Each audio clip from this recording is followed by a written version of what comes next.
Hi, I'm Bob Soklas. Thanks for joining Gung Ho Life. I believe after you complete this workshop, you'll find that it was a worthy investment of both your time and money. More than 25 years ago, I graduated college in the mid-80s. America at that time was celebrating newfound confidence, and Americans were really optimistic. Ronald Reagan had managed to solve the economic quagmire caused by Jimmy Carter.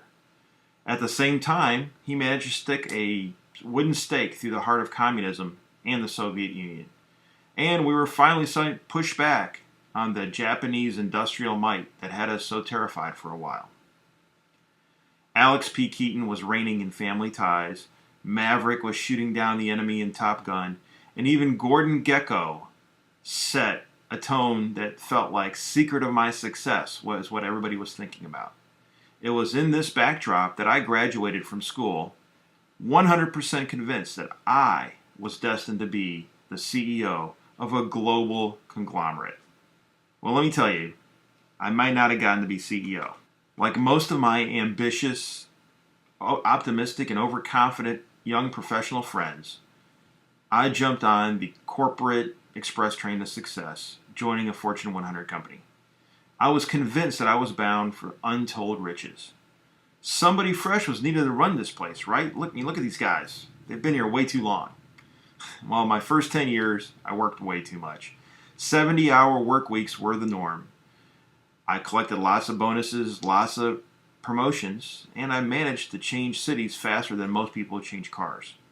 In short, I was locked in the rails of this successful corporate career. It might have been good, even great, if all I wanted to be was a rainmaking workaholic in a suit. But even though it may not have looked this way from the outside, I was definitely stuck in a rut, a company man's rut. I had lots of responsibility, lots of fires to put out, lots of people to direct and manage, sell, and convince, millions of miles to fly, lots of projects to bring to the finish line, and very, very little in the way of balance. Every city, every hotel room, every difficult to sit through, steak coated in butter, 3-hour corporate dinner started to look the same. Life is sending you a message when you don't have time to get married. Life is sending you a message when the only time you eat at home is when it's delivery. Life is sending you a message when you get home so late that you barely catch the Late Late Show on television as you plop down on the sofa and wind up falling asleep right there. Although I'd had an incredibly solid, quick start to a financially successful career, and I managed to deliver $130 million in sales revenue, I realized that there was a lot more to life than just bonuses and promotions and gaining weight while my arteries got clogged up. So 12 years ago, I decided to break out of the rut and break out of the golden handcuffs. It is not easy to change your track. One of the greatest truisms about life is that freedom isn't free. And I don't care if we're talking about America or we're talking about one individual, Alex P. Keaton. Breaking out of the rut is hard to do, and it's not easy on the pocketbook. In my case, I wanted to reclaim my personal freedom, and it does not happen. It does not happen in one easy step. But no matter what you want to accomplish, I can promise you that nothing great happens in one easy step. But I do know what the first step is, and that is to absolutely, positively know what you want. You must discern, define, and develop clear goals that matter in your heart to you. It is an understatement to say that I've become only a little bit obsessed about the power of goals and visualization and optimism and decisive action. Over the last 12 years, I've studied goals. I've wrote about goals. I've practiced. I've experimented. I've even invented goal systems. I have lived a life of goal setting and goal attainment. My obsession has earned me a self-taught master's degree in goals, but I like to think of it more like a third degree black belt. In the martial arts, if you have a third-degree black belt, you basically know enough to teach others, but you also know that there's so much more to learn in practice. I believe that goals are like the green energy in Green Lantern's ring, or the arc reactor that powers Iron Man's chest and suit of armor. A motivated person that has clear goals and then takes decisive action with unshakable persistence can accomplish superhero-like acts. I also believe that the insidious enemy of great accomplishment is good. Good goals and good things to do tend to get in the way of great. People, well, people like you that are aware of the need of having clear, defined goals, tend to have a lot of good things to do on their plate already. And all too often, these good things keep you busy and get in the way of great things. We were not born to live a life of ho-hum. We were not born to live a life of barely above average. I believe we were put on earth to live a great life and to be gung-ho about it. I also know what my mission is. I believe I was put on earth to help others find their true north. My mission is to help you define your personal true north, whatever it is, and make sure that you are put on the right track and are laser focused to accomplishing what you want to accomplish. I did not create Gung-Ho Life for the meek or to be politically correct. It's a workshop that's designed for gung-ho people. They want to get their head on straight.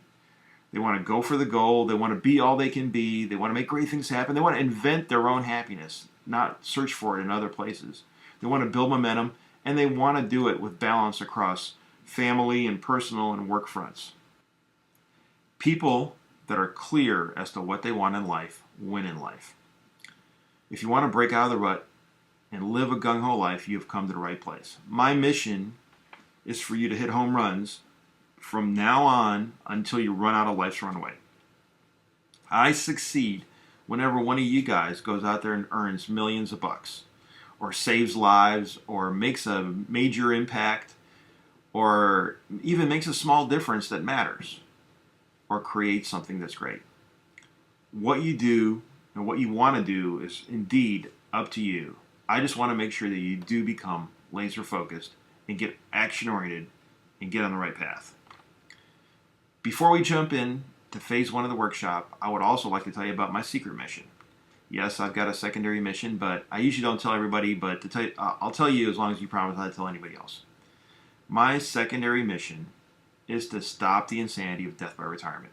Or to put another way, I want to extend that runway of life that I've talked about so that you're productive after 65. Millions begin to die quickly the next day after they retire.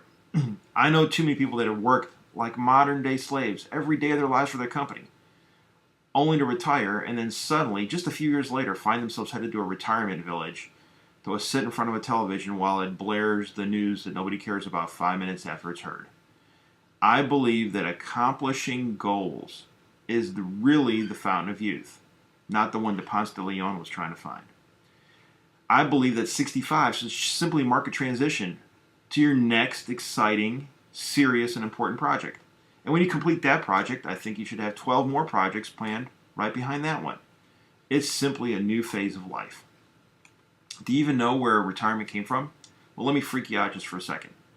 It turns out that German Chancellor Otto von Bismarck invented Social Security in 1884. And he decided 65 years old is the right age for retirement and Social Security. The United States and other countries followed suit.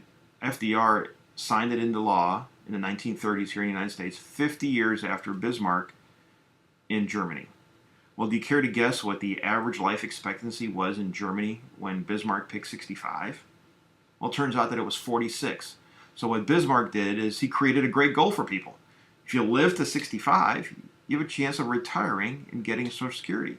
But that was 20 years longer than the average life expectancy. When FDR signed it into law, life expectancy had changed. It was 62 years old here in the United States. So 65 didn't turn out to be such a great goal when 62 was average. And today, we're up to 79 as the average life expectancy. That means that there's lots and lots of years after 65 that you can be productive and live a wonderful life. Making 65 is not a worthy goal in itself anymore.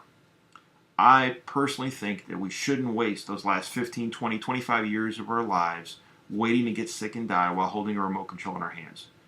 If you have goals, if you want to take action that doesn't involve that remote control, you will enjoy a much greater life. I personally think we should outlaw the word retirement completely and simply call it phase 3.